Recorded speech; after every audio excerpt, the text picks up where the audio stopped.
Isso. Bom dia, então.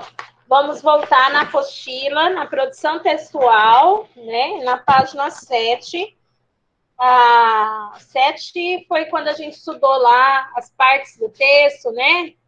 O conjunto de características que fazem parte de um texto, que é a coerência, a coesão, a intencionalidade, a aceitabilidade, né? Etc. Aí nós estudamos a introdução, tá? Como fazer introdução, os tipos de parágrafos, né, de introdução lá. Ó, estudem essa parte ali, tá, da introdução lá que fala sobre os tipos de parágrafos, tá bom? E também fizemos daí uma atividade que ficou para vocês concluírem do quadro, que era para fazer uma redação. E depois que você fizer a redação, você vai completar o quadro aí na página 11, né? Qual foi a sua tese, qual foi o argumento 1, 2 e o 3 e a conclusão, ok? Coloquem para mim no chat alguém aí, ou quem, se vocês estão me ouvindo bem, tá? Porque aqui do lado de fora da minha casa tem uma máquina ligada e tá um barulhão, eu quero saber se vocês estão ouvindo legal. Tá? Olha só, tá, Vitória? Obrigada. Respondendo ali a pergunta da Stephanie, né? Que ela vai mandar a redação no e-mail. Stephanie, a prof deu 2 opções para vocês, né? Quem quisesse já mandar no e-mail, podia. Acho que foi a Bruna ou a Gabi que conversou comigo também, né?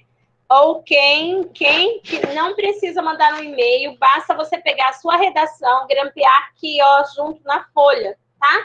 Aonde tem o quadro, tá bom? Então, eu vi que algumas pessoas fizeram no caderno, me mandaram foto, né?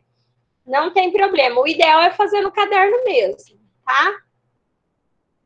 É que quando a apostila chegar para a prof vai corrigir, né? E é melhor quando você corrige o papel, tá?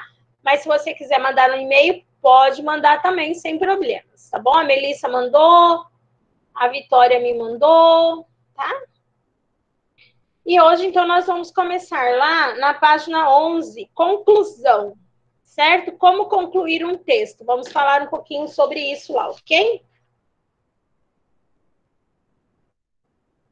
Coloquem a data na apostila de vocês. Hoje é dia 7. Né? Dia 7, tá bom?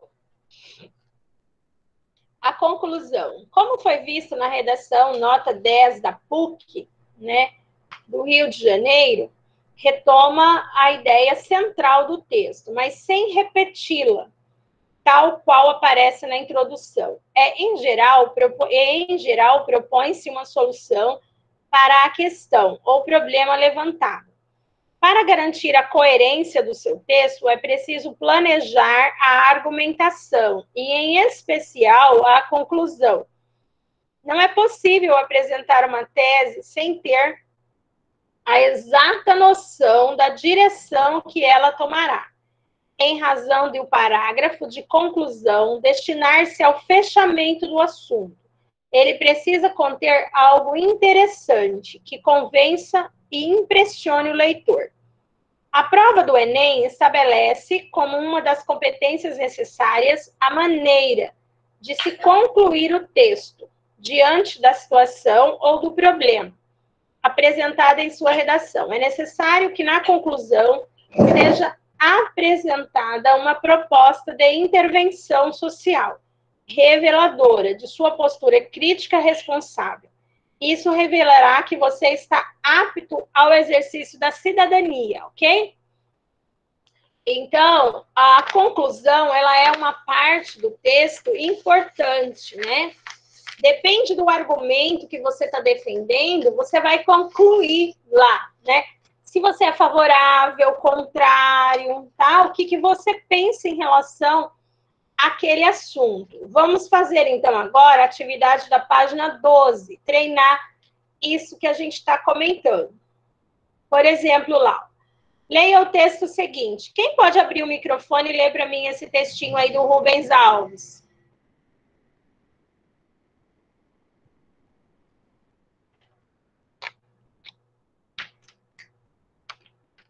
Espontaneamente, eu tô deixando vocês escolherem, senão eu vou chamar o nome de alguém.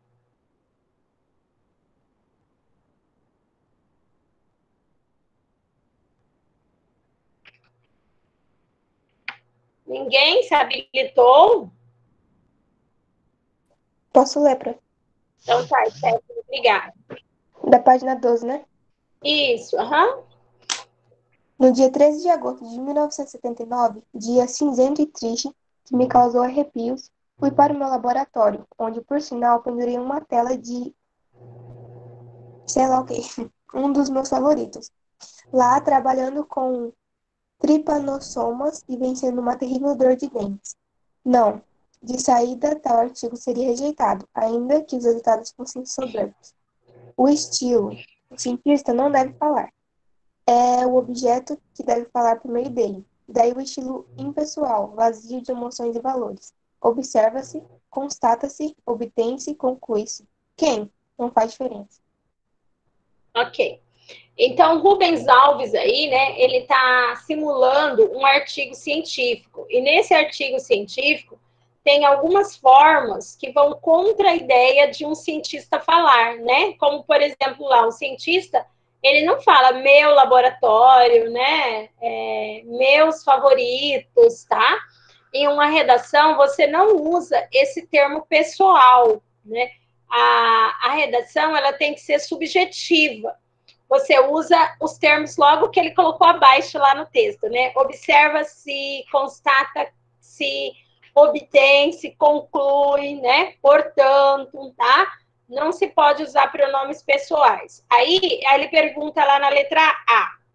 No primeiro parágrafo lá do texto, que simula um artigo científico, extraia, né, para você tirar os aspectos da forma e do conteúdo que vão contra a ideia do que o cientista não deve falar, tá? Aí a prof vai colocar essa resposta para vocês no chat, eu vou colocar ela de maneira completa. Eu quero que vocês respondam ela na íntegra para aprender ali, ok? Então, letra A, página 12, viu? Diz assim.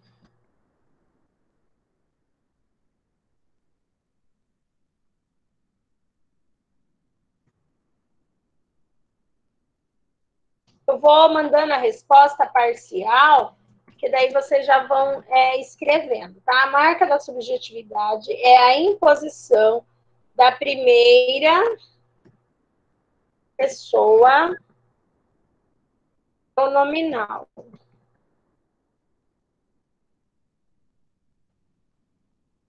Implícita,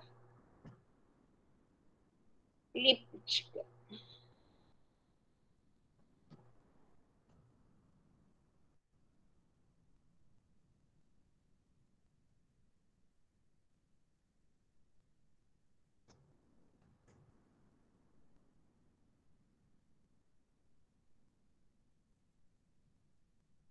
Aí ele fala, me causou, né? Então é coisa que não pode falar no artigo científico.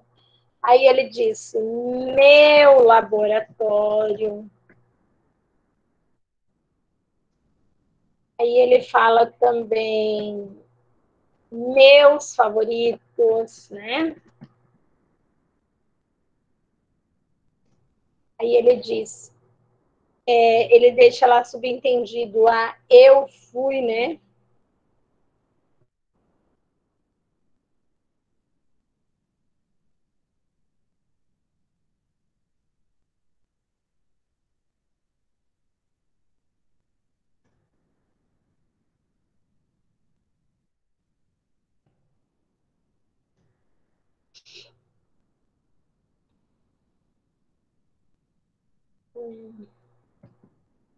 E ele coloca também, eu pendurei.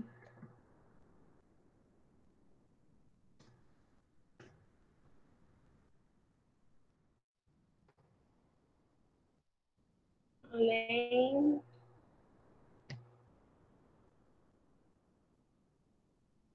além de referências às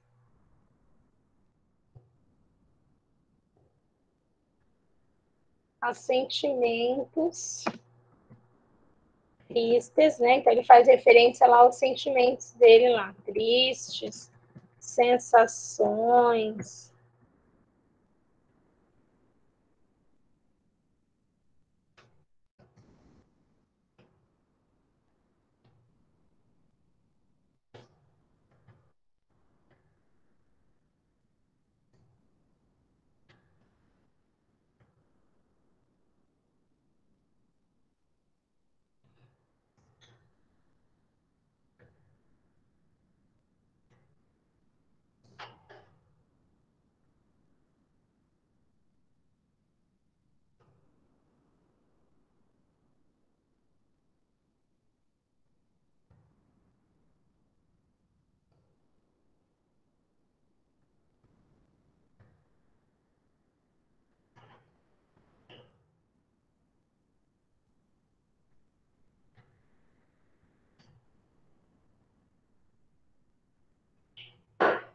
Então, quando está se fazendo um texto científico,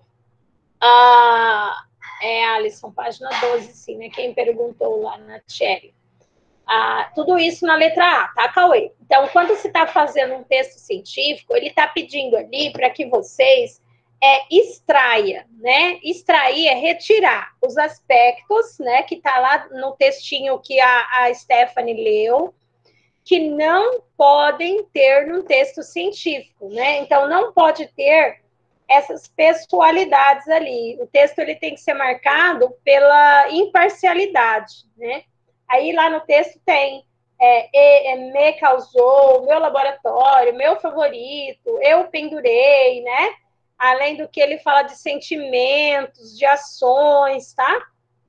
Então, texto científico não pode conter esses termos, ok?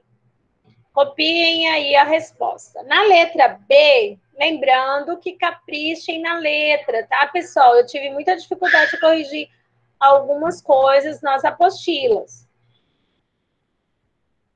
Na letra B diz assim: o autor exemplifica com uma sequência de verbos a ideia de que o estilo deve ser impessoal.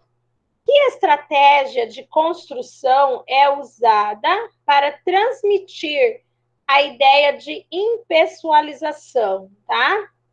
Qual foi a estratégia que ele usou? O prof vai colocar para vocês ali também a letra B, tá? Deixa eu só ver quem que falou comigo aqui.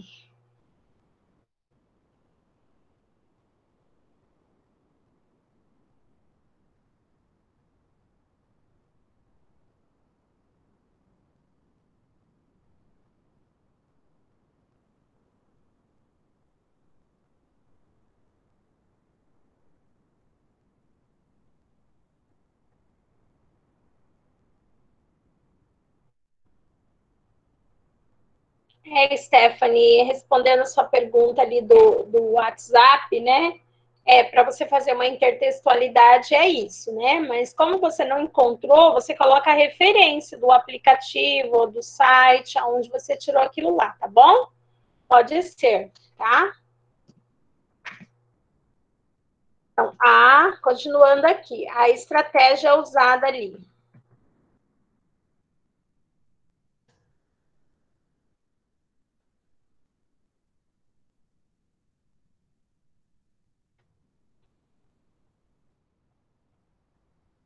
Estratégia de construção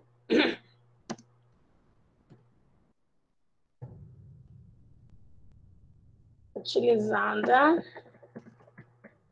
pelo autor. É grande essa resposta, tá? Para transmitir o ideal de impessoalização é o acréscimo do pronome se. Aí vocês destacam esse pronomezinho ali, o se. A impessoalização. Vem aqui, tá errado.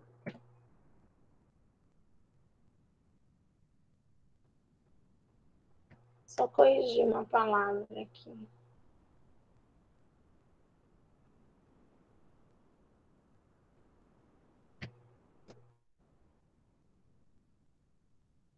Impessoalizar.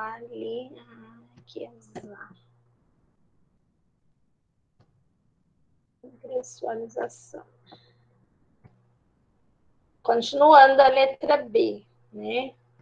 Aos verbos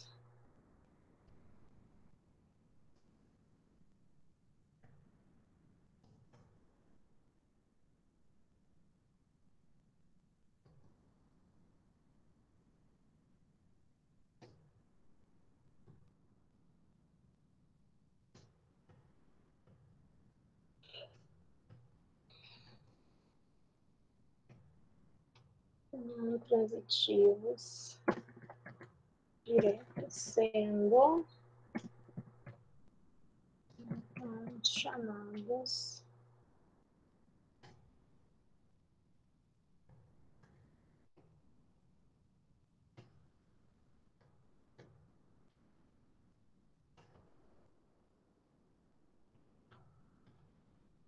de índice de indeterminação, tá? Quando você coloca o se.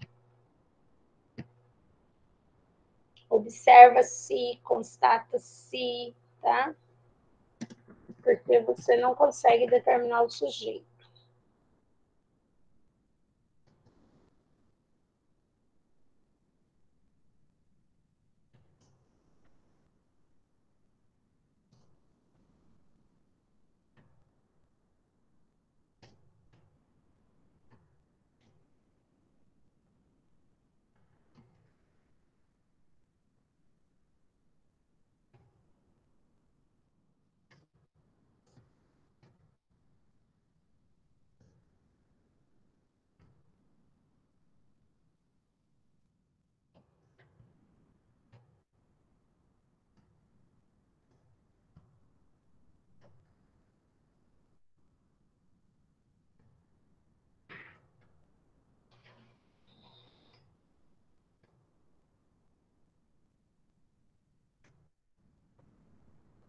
Ok?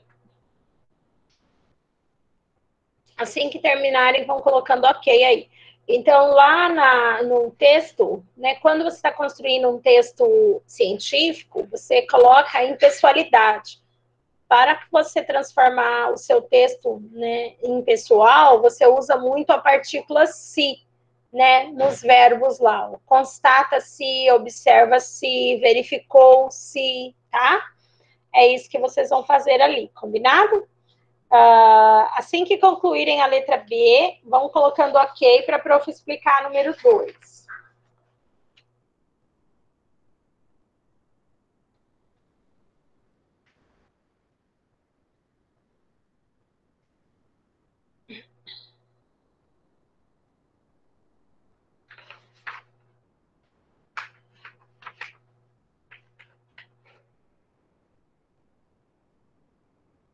Cauê já terminou. Cauê tá ninja, hein, Cauê? Tá rápido. Vou fazer chamada enquanto isso. Gustavo também. Meninos, falando da avaliação, né, que vai ser semana que vem. Não sei se essa semana nós temos aula ainda, acho que não, né? Não me recordo mais do horário. Deixa eu verificar aqui.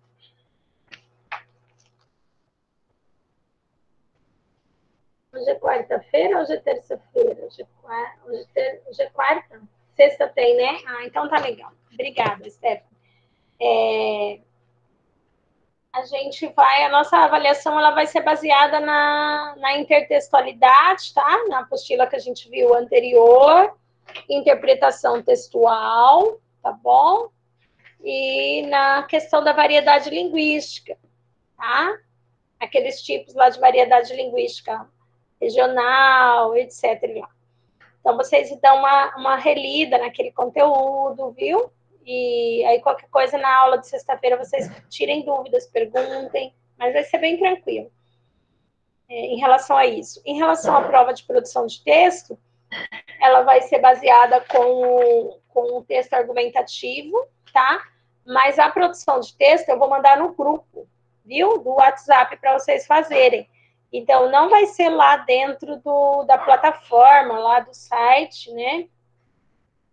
Da aula, né? Que as provas, elas vão ser aqui dentro da aula. Eu não sei ainda o horário, que ainda não liberaram, mas, por exemplo, se for na nossa aula de terça-feira, hoje é terça-feira, aí nesse momento eu vou entrar com vocês, a gente vai se cumprimentar, a prof vai mandar o link aqui no chat, aí vocês vão clicar nesse link e daí vai abrir a prova para vocês, né? Individual. Cada um vai abrir a sua lá e vai responder. Daí você vai ter esse tempo dentro da aula para responder e me enviar. No momento que você me envia, eu recebo aqui na hora, tá? Aí, na hora que eu já recebo, eu já falo aqui. Por exemplo, Stephanie, recebi a sua. Aí a Stephanie já pode sair da sala, tá? É assim que vai funcionar, ok? Em relação à produção textual, não. A produção textual, a prof precisa do texto para corrigir, né? Então, vocês vão receber a proposta, né? Que eu vou enviar para vocês. Aí, quem quiser pode imprimir, pode fazer na folha de caderno, tá? Mas faça uma coisa bem, bem legível. E aí, vocês vão entregar junto com a apostila, tá ok? Então, isso a prof precisa. Tá legal assim? Quem quiser responder no computador pode? Pode, tá? Não tem problema algum também não, tá bom? A proposta de texto que a prof vai enviar para vocês. O importante é que ela chegue de volta, tá? Terminaram todos ali? A Vitória me deu ok, a Ana, a Alif, ok. Então agora acho que todo mundo já foi, né? Tem uma galera ali. O Arthur tá por aí, Arthur?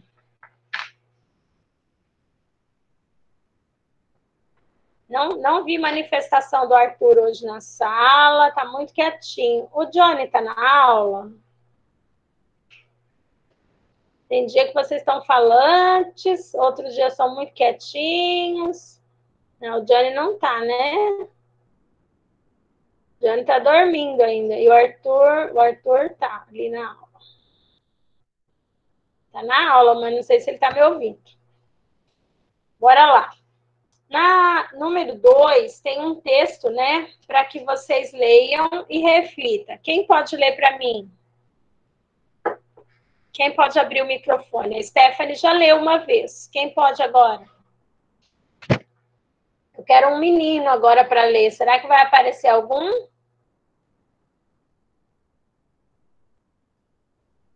Alisson, Matheus, Gustavo, Arthur, que eu vi que está na aula, João.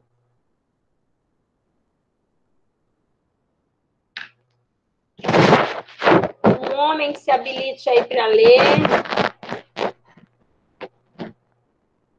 Eric.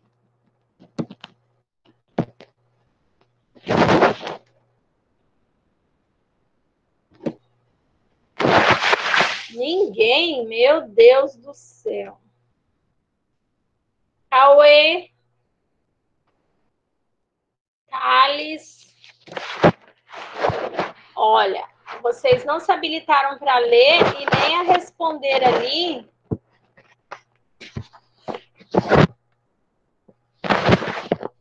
Matheus, meu microfone não está pegando. E os outros? O que está pegando aí que ninguém pode ler? Está comendo.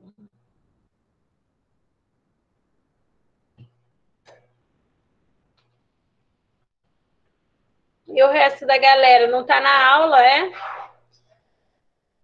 Ok, vamos lá então. A familiaridade das crianças e adolescentes com as TICs, né? As tecnologias da informação e comunicação, é cada vez maior. Os alunos e alunas manifestam intimidade com este mundo, navegam com autonomia e muitas vezes nos ensinam, pois nós, professores, pelo menos os que possuímos mais anos de magistério, em geral, nos metemos no mundo das TICs, né, mais lentamente. Esta é uma realidade que vem se impondo cada vez mais. Como integrar de modo consistente as TICs nos processos de ensino-aprendizagem? Como utilizá-las na perspectiva de favorecer processos de construção de conhecimento? Como utilizá-las na perspectiva de favorecer processos de construção de conhecimento, análise e reflexão crítica? Como operar com as múltiplas possibilidades que as TICs oferecem a partir de uma visão reflexiva e crítica de sua utilização, tanto no meio escolar como na sociedade em geral?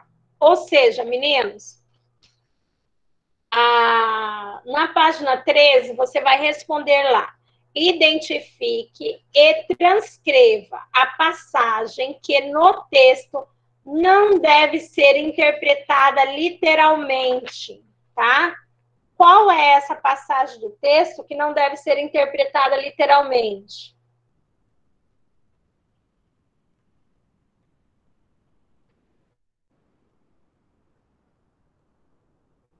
Olha só, o Cauê falou para mim que ele estava comendo, né?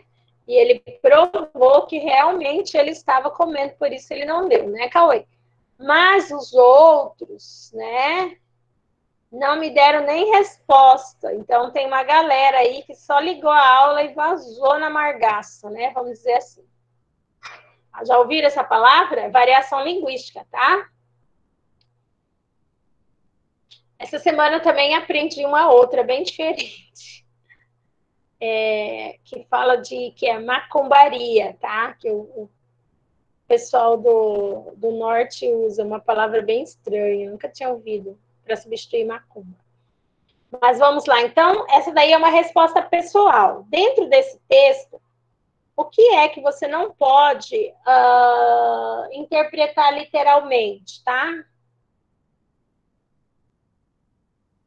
Vamos lá?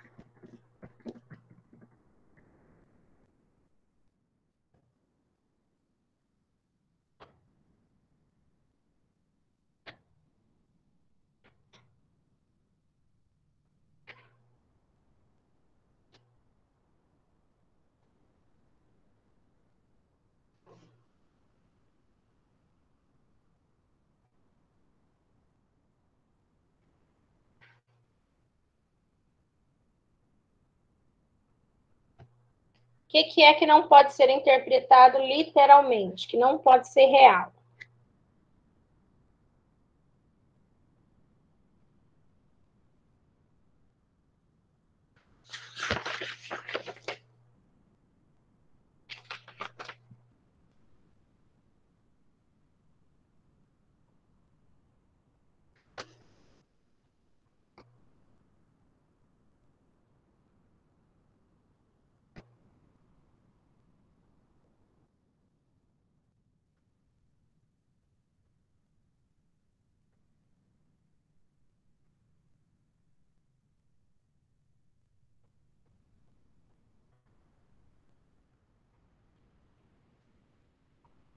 Literalmente é uma coisa assim que não revelou, né? Ok, pessoal? Então, vocês vão responder aí a letra a número 2, né? O que não pode ser interpretado literalmente, realmente.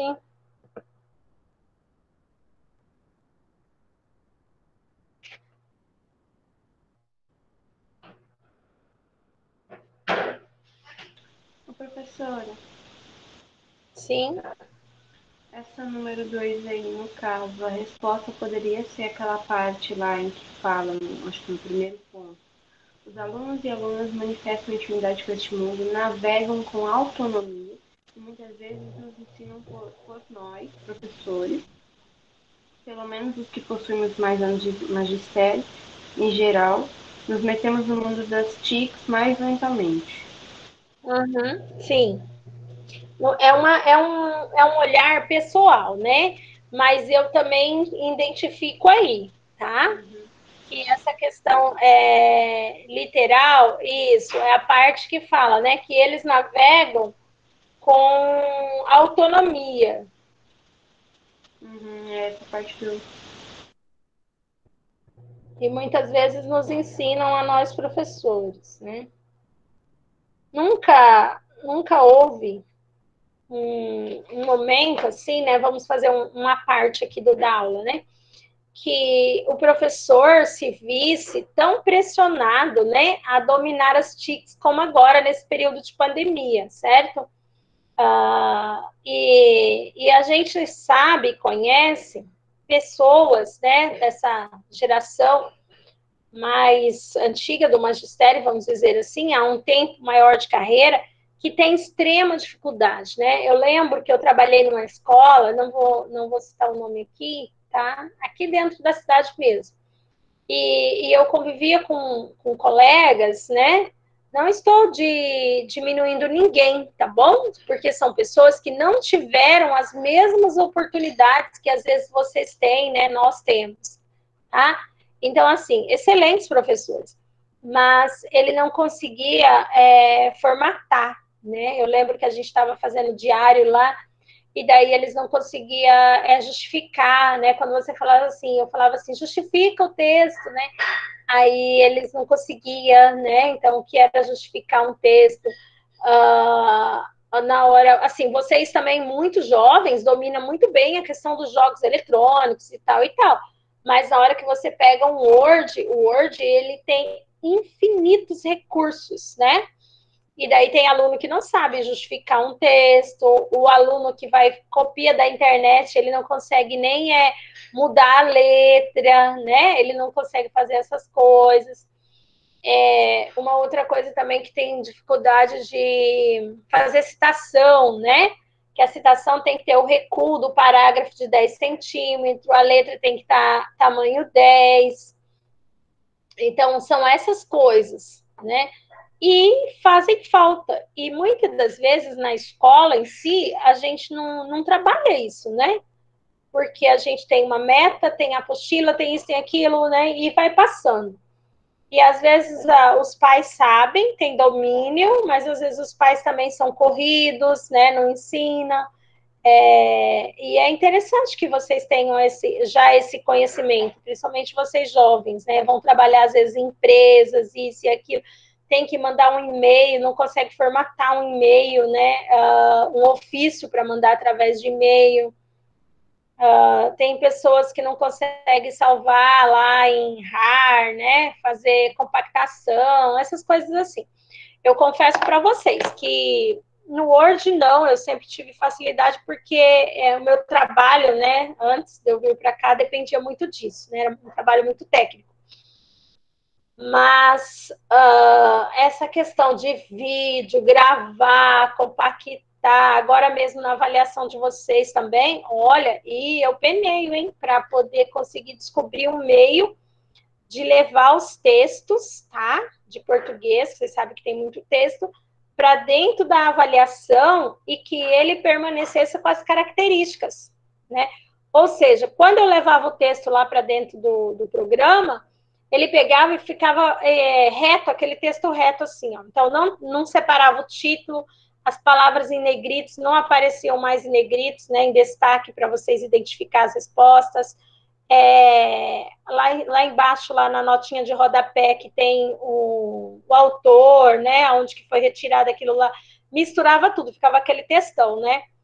E daí, sábado, eu fiquei bem desesperada, né? Eu pensei, meu Deus, né? Como que os meninos vão identificar as coisas aqui? Isso aqui tá dizendo para você, observe a palavra em destaque, e aí, né?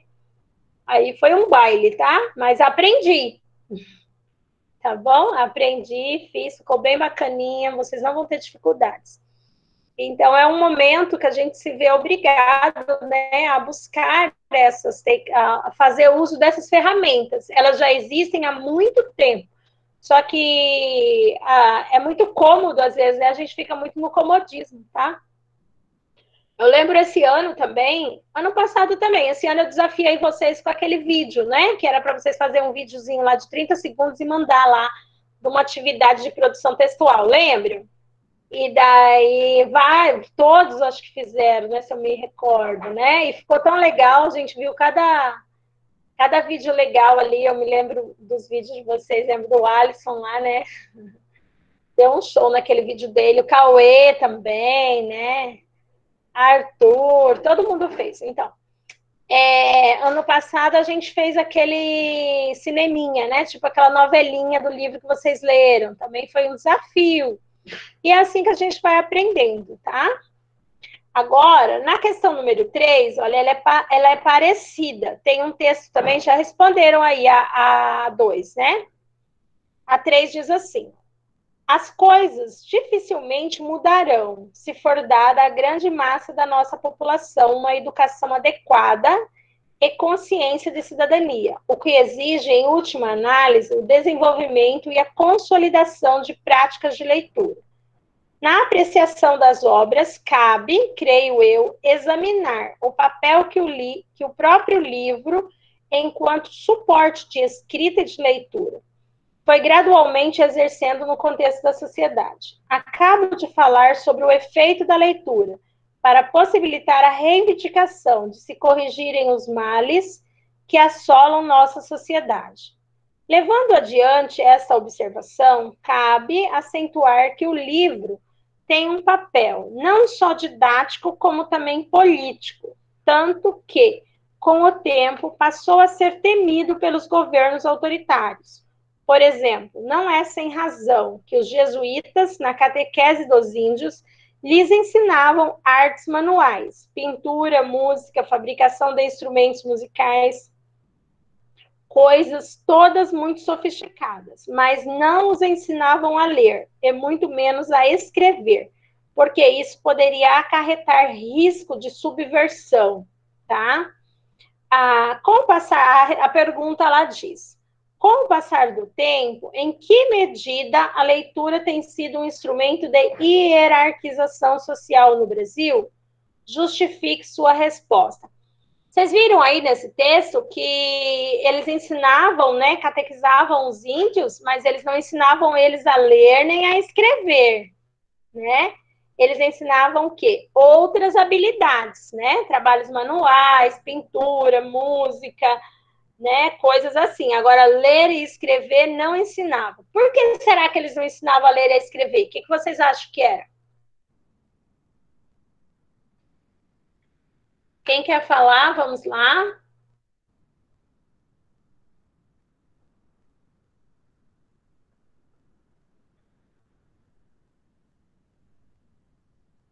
Uai, turminha, o que deu com vocês? Pode fazer a pergunta de novo, professor? Sim. Por que vocês acham que os jesuítas, né, eles naquela época, eles ensinavam os índios, né, catequizavam os índios, ensinando eles trabalhos manuais, artes, música, fabricação de instrumentos, a religiosidade, mas não ensinavam eles a ler e a escrever. A Stephanie colocou ali no chat, vamos ver. Isso, porque eles iriam saber a verdade, né, daquilo que eles não queriam que eles soubessem. Porque era uma forma de aproveitar a inocência deles por não saberem ler. Muito bem colocado aí, tá? Isso, pessoal, é uma realidade ainda no nosso meio hoje, não é verdade? Quantas pessoas se deixam ser iludidas, né? Porque não sabem ler, ou às vezes tem aqueles que a gente chama de analfabetos funcionais, né? Que é o que lê, mas não interpreta. E se deixam levar, né? Por politicagens, né? Por pessoas que enganam eles, né? Às vezes, eu lembro ano passado de um episódio que teve ali em Matupá, acho que vocês devem ter visto isso no jornal, né? De uns caras que chegou vendendo umas enciclopédias para aqueles senhorzinhos, idosozinhos, né? E daí uma enciclopédia que tinha muito chás e milagre, não sei o que, não sei o que. E daí a pessoa, né? Aí aquela pessoa mais simples, que não dominava ali a interpretação, a leitura e tal, ela acabava se deixando ser enganada, né? Agora nós estamos na época do fake news, não é verdade? Quem é que já não recebeu um montão de vídeo ou de leitura dizendo que o alho mata o coronavírus, que não sei o quê, que não sei o quê, que não sei o quê. Não é verdade? Quem que já não recebeu isso? E daí aquelas pessoas mais simples, né, com menos leitura e interpretação, elas acabam acreditando, né? É uma forma de se aproveitar da inocência dos outros, ok?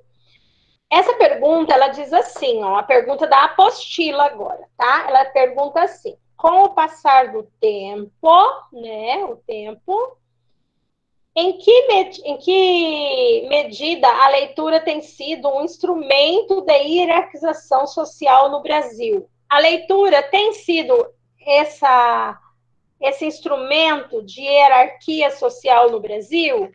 Sim ou não e por quê? Né? Nós já vimos que sim. Aí vocês vão justificar aí, tá?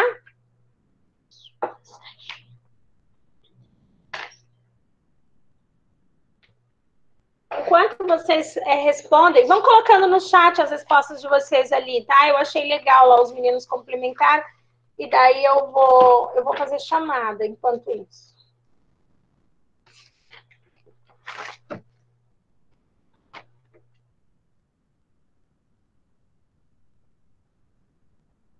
Dia 7. Alif,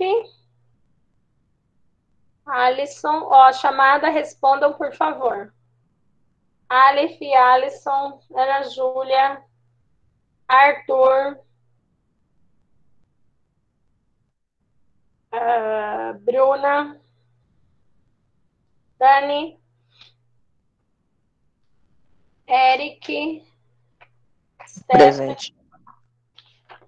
Stephanie, Felipe, Gabriela, Gisele, Gustavo, Johnny, João Vitor, Laísa, Maria Eduarda, Matheus, Melissa, Natiele, Cauê, Tainara, Maria Eduarda tá aí, Tainara, Thales, Vitor Gabriel, cadê o Vitor? Vitória, Daniel. Ó, confirmar os faltantes. Ok. Ó, os faltantes de hoje. Vitor Gabriel, Tainara,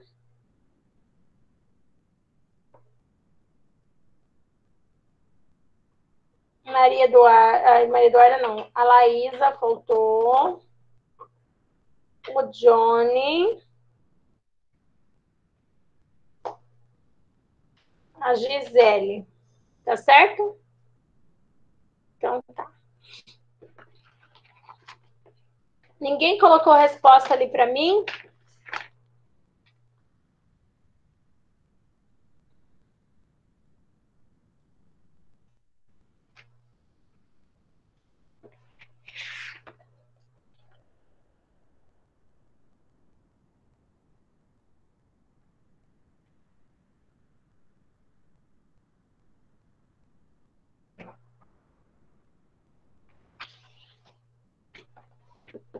Ok, vamos lá então, né? Nossa aula está terminando, tá? Vocês não querem compartilhar a resposta de vocês comigo, mas sim, né? No Brasil ainda existe a leitura, ela ainda é um instrumento de hierarquização, né? Ou seja, aqueles que têm mais leitura, que têm domínio da escrita, né? Estão no topo da sociedade, né? E quanto menos conhecimento a pessoa tem, menos leitura, ela está abaixo, né? Então, assim, as camadas sociais ainda são assim, tá? Existem muitas pessoas que falam, né? Porque não querem que a maioria estuda, né? Querem ser voto de cabresto, já ouviram essa expressão nas aulas de história, né? Então, eles faziam muito isso também antigamente, né? Que daí a pessoa não podia ler, não podia saber de nada, assinava, né? Ou só marcava o dedão. Antigamente eles não sabiam assinar, né? Era o dedão lá, né? Enfim, eu vou explicar para vocês a atividade que vocês vão realizar agora, tá? Antes de encerrar, para vocês encaminharem, ok? A proposta 1. Com base na leitura dos textos motivadores a seguir e nos conhecimentos construídos ao longo da sua formação, redija um texto dissertativo argumentativo em norma padrão da língua portuguesa sobre o tema Viver em Rede no século XXI, os limites entre o público e o privado, tá? Apresente uma proposta de conscientização social que respeite os direitos humanos, selecione, organize e relacione de forma coerente e coesa os seus argumentos, tá? Para defender o seu ponto de vista. Aí você tem os textinhos motivacionais ali, 3. E tem as instruções, tá? Como deve ser feito. O rascunho da redação deve ser feito no espaço apropriado. O texto definitivo deve ser escrito, né, no máximo 30 linhas lá, né? No máximo não, é até 30 linhas. A redação com até 7 linhas escritas será considerada insuficiente. Isso daqui, gente, são regras do Enem, tá? É legal vocês treinarem aí. A redação que fugir do tema ou que não atender ao tipo dissertativo argumentativo receberá nota 0. A redação que apresentar cópia dos textos propostos terá o número de linhas copiadas desconsiderados para efeito da correção, tá? Então, essa é a proposta 1. Proposta 2, ser inteligente saiu da moda. Então, você tem lá a proposta 2, a proposta 3, né? Que é redija uma dissertação desenvolvendo um tema comum aos textos abaixo. Gentileza gera gentileza, tá? Então, vocês vão observar aí. Façam pelo menos 2 das propostas, né? Que está proposta aí para vocês, tá ok? E aí a gente termina a nossa apostila de produção textual. Na aula de sexta-feira, eu vou chamar vocês para lerem os textos, tá? Então, eu vou chamar todos que estiverem na aula sexta-feira para ler o texto que você fez, tá bom? Então, vai ser assim que nós vamos corrigir e comentar um pouquinho sobre a coesão e a coerência de vocês ali, certo? Alguma dúvida?